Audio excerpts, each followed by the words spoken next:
मला एका रात्रीत 3 अटॅक आले. मी 22 तास बेशुद्ध होतो. भगवान बाबाने मला 3 वेळा जीवदान दिलं. त्यामुळं मी आज सुद्धा मजुरी करून जगतोय. त्या काळात माझे रडा लागलं ना तर हातपाय वाकडे होईल आणि जीव निघून जाईल. बाबाने नारायणगडला असताना अनेक चमत्कार करून दाखवले. चांगला प्रश्न विचारला तुम्ही मला. का केली पाहिजे तुमच्या या प्रश्नाचं मी अगदी समर्पक उत्तर देतो.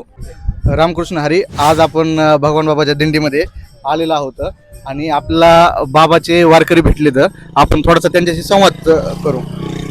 नमस्कार. नमस्कार. तुमचं नाव सांगा. माझं नाव जगन्नाथ नागरगोजे अर्थात जय हरी. तुम्ही किती दिवसापासून वारी करताय? माझी ही 50वी वारी आहे.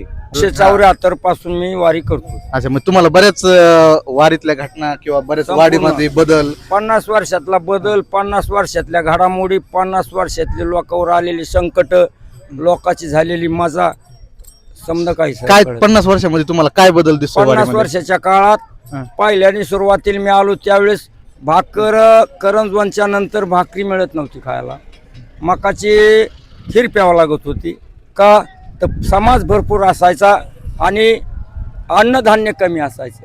भगवान बाबाच्या काळात सुद्धा 15 हजार लोकसंख्या आपल्या बाबांच्या दिंडीत आलेली आहे आणि त्यामुळं लोकसंख्या कमी गावची आणि अन्नधान्य कमी असल्यामुळं मकाची खीर करण्यात यायची आणि ती खीर खायला लोकांना मिळायची. तर कुठपर्यंत? अकोलगावपर्यंत. आणि अकोलगावमध्ये आल्याच्या नंतर याच ठिकाणी भाकरी मिळायच्या. या ठिकाणी प्रत्येक घरोघरी भाकरी असायच्या, जेवण. आणि तीच प्रथा या अकोलगावमध्ये सुद्धा आजही आहे. गावकऱ्याची सामुदायिक पंगत नाही. प्रत्येकाच्या घरोघरी 100, 50, 25 लोक आपापल्या आयतुनुसार नेतात. कुंडवाडी सुद्धा तीच परंपरा आहे. म्हणजे इथून पुढं आम्हाला खीर खायला मिळत नव्हती. पण आज असं झालंय, आपल्या दिंडीमध्ये भगवानगडाहून दिंडी उतरल्यापासून ती पंढरपूरमध्ये जाऊपर्यंत 1 किलोमीटर अंतर सुद्धा आपल्याला अन्न मिळाल्याशिवाय जागा रिकामी जात नाही. कुठं पेढे मिळते, कुठं बर्फी मिळते, कुठं श्रीखंड मिळते, कुठं बासुंदी मिळते, गुलाबजाम, वडापाव, समोसे, भजे, बासुंदीचं दूध, काय पाहिजे ते मिळतंय. एवढा फरक झाला. त्यामुळं आजचा आणि त्या काळातला फरक मला दोन्ही फरक माहिती आहे. स्वानंद सुखनिवासी भीमसिंह महाराज यांनी माझं नाव जगन्नाथ नागरगोजे आहे, परंतु मला जगन्नाथ कोणी ओळखीत नाही.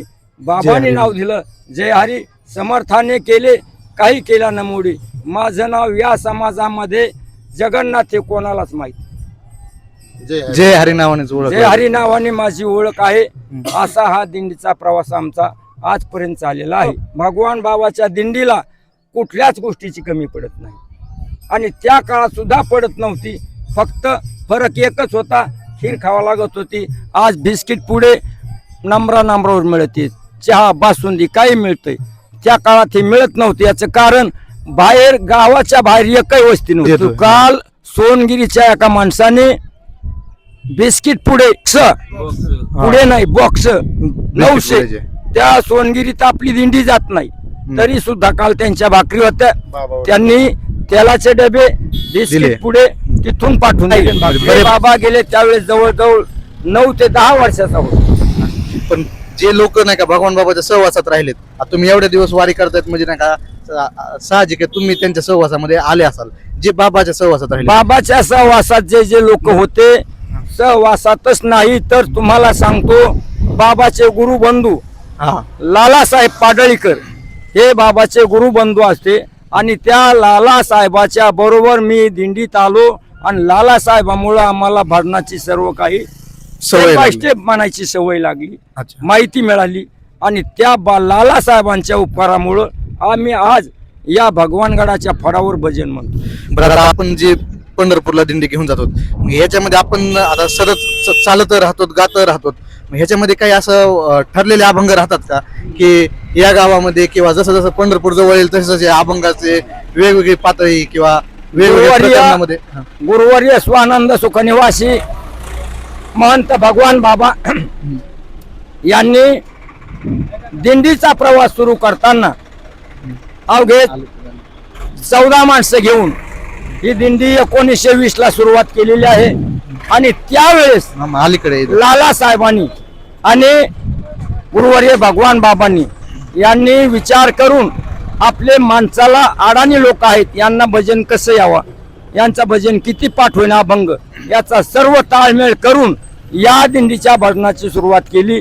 आज सकाळी रुपावळीचे अभंग असतात, त्यानंतर काकड आरती असते, काकड आरतीच्या नंतर भोपाळ्या आणि वासुदेव, आंधळा पांगळा, गवळणी, माऊलीचे अभंग, दोन्ही हरिपाठ आणि नाट आणि संत भार पंढरीत आणि उभारीला हात इत्यादी अभंगाची लाईन ही गुरुवर्य भगवान बाबांनी आणि लाला साहेबांनी घालून दिलेली आहे.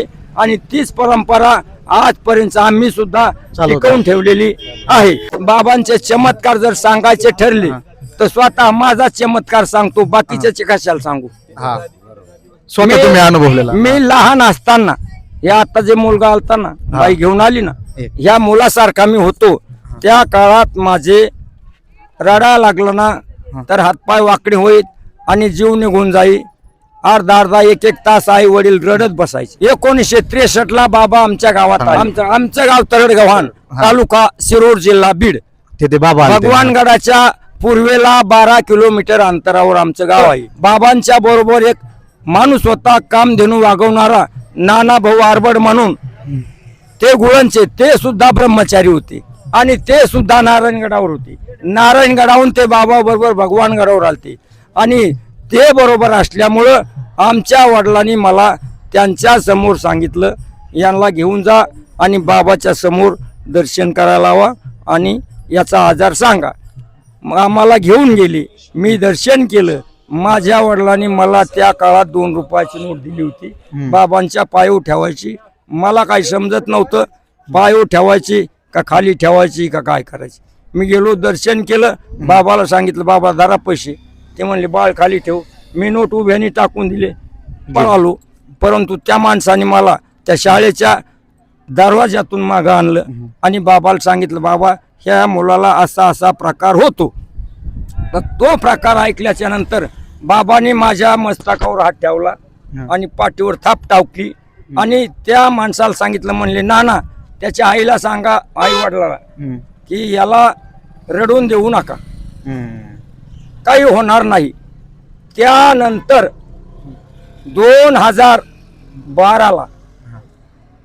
2012ला मला एका रात्रीत 3 अटॅक आले.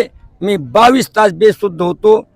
आपल्या बीडच्या दवाखान्यामध्ये पॅराडाईजला 22 तास बेशुद्ध अवस्थेत असल्यामुळं आमच्या घरचे, गावातले लोक फार म्हणजे माणूस गेला असं समजत होते. पण गुरुवर्य स्वतः बाबाचा आशीर्वाद असल्यामुळं मी त्या आजारातून अगदी मोकळा बाहेर पडलो. 2012 ते आज 2026 मी आज ताकात जिवंत आहे. तो म्हणजे फक्त बाबांच्या आणि वारी सुद्धा करतात. वारी सुद्धा एकही चुकलेली नाही. नुसती वारीच नाही, मोठेपणा सांगत नाही. मी आजपर्यंत माझी 50वी वारी. मी आजपर्यंत भगवानगड ते पंढरपूर आणि पंढरपूर ते भगवानगड वाऱ्या केलेल्या आहे. एक पाऊल सुद्धा कोणाच्या वाहनात बसलेलो नाही. पायी सगळं जे मला दिवसभर आळस येत नाही. नुसतं मला भजन मांडण्याकरता कटाळा येत नाही. म्हणजे विशेष गोष्ट अशी की जे बी वारकरी चालतात किंवा जे हरी बाबा असतील किंवा बाकीचे वारकरी हे नुसते चालत नाहीत, तर चालता चालता यांचं तोंड सुद्धा चालू असतं. भजन करत करत चालत असतात.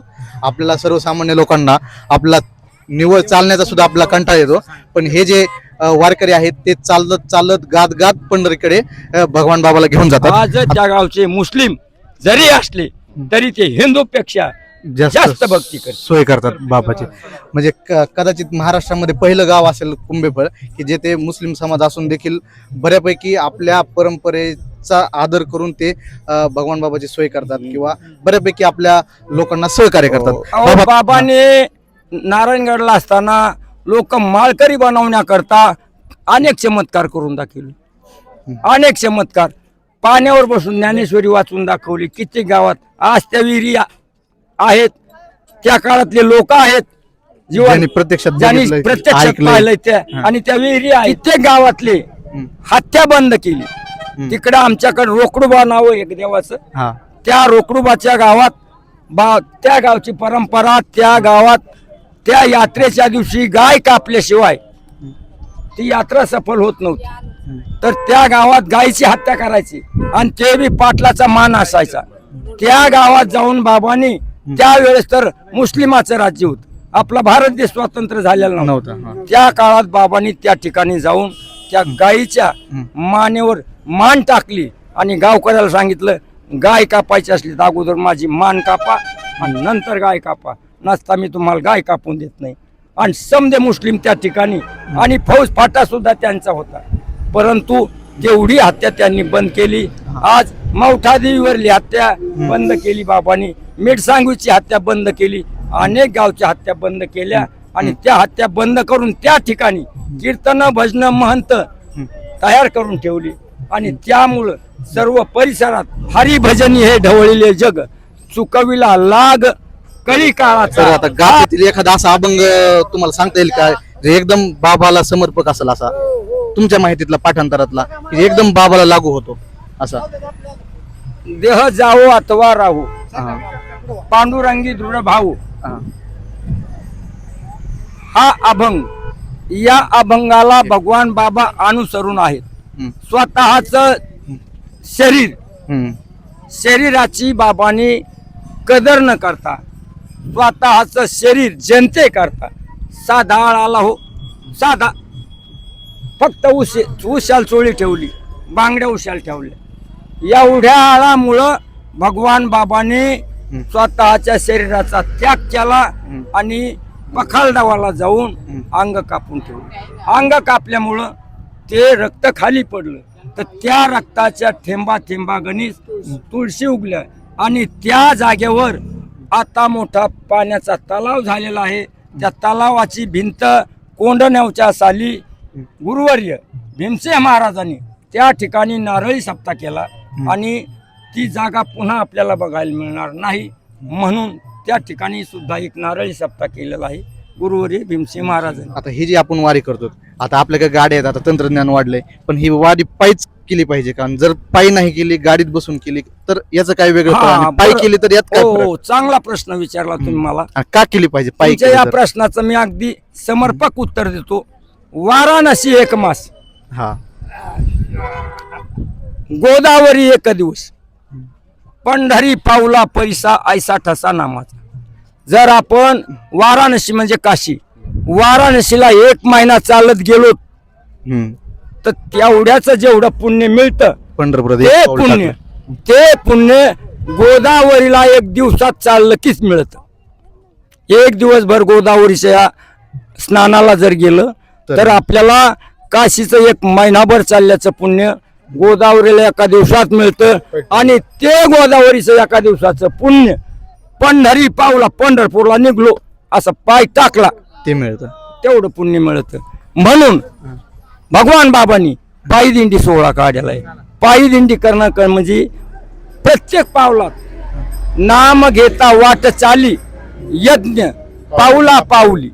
तुमच्याकडून कधी यज्ञ होणार आहे? अहो, एक अभिषेक होत नाही देवाचा, अभिषेक होत नाही. अभिषेक करायला ठरला तर त्याला कुचक्या सुपाऱ्या असतात. पंढरपूरच्या वाटेवर आल्याच्या नंतर साखरी वाचून खाणे अनुचित वेतन, भगवंताची काहीतरी चाकरी करा आणि प्रसाद खा, त्याशिवाय प्रसाद ग्रहण करण्याचा आपल्याला अधिकार नाही.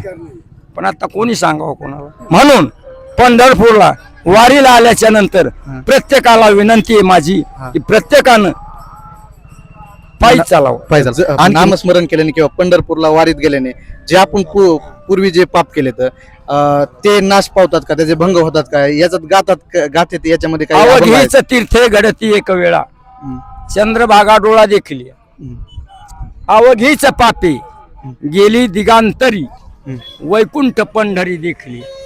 पंढरपूर पाहिल्याबरोबर पाप. आणि अगोदरच मी सांगून गेलो, नुसतं पंढरपूर पाप जात पाहिल्याच्या नंतर. पण दुसरा पुरावा सांगतो, आपल्या मुखाने जर आपण नुसतं पंढरी पंढरी म्हणलोत ना, पंढरी पंढरी म्हणता पापाची भोवरी, पाप शिल्लक राहत नाही. पंढरीचं नुसतं नामस्मरण केलं तरी. आणि मग पंढरपूरला गेलो तर पापच नाही का? तर तो मोक्षे भू वैकुंठ. परंतु जे पंढरपूरला जाऊन पाप करतेत त्याचं पाप कुठं गेल्याने फिटत नाही. अन्न पापम कृतम पापम पुण्यक्षेत्रे भविष्यती. इतर ठिकाणी केलेलं पाप काही तीर्थाच्या ठिकाणी गेलेलं ते पापाचं निरसन होतं. मरणमुक्ती वाराणसी पितृऋणगयानाशी. गयेला गेल्याचं एक पाप नासतं, काशील गेल्याचं एक पाप नासतं. परंतु या पंढरपूरचं असं महत्व आहे की अन्न पापम कृतम पापम पुण्यक्षेत्री भविष्यती. पण पुण्यक्षेत्रे प्रथम पापम वज्रलेप भविष्यती. पंढरपुरात गेल्याच्या नंतर झालेलं पाप कोणत्याच तीर्थाने फिटत नाही. जर तुम्हाला आता भगवान बाबा तुमच्या समोर आले तर तुम्ही त्यांना काय मागाल किंवा तुमची पहिली रिएक्शन काय असेल? एक असं आजपर्यंत आम्ही भगवान बाबाची सेवा केली. भगवान बाबाने मला 3 वेळा जीवदान दिलं. त्यामुळं मी आज सुद्धा मजुरी करून जगतोय. परंतु आजपर्यंत मी कुणाला 1 रुपया मागितला नाही. आणि यापुढे सुद्धा भगवान बाबा माझ्या समोर येऊन उभे राहिले आणि म्हणले का घे एक सोन्याचा पर्वत, तरी मला फक्त त्यांच्या आशीर्वादाची गरज आहे, पैशाची गरज नाही.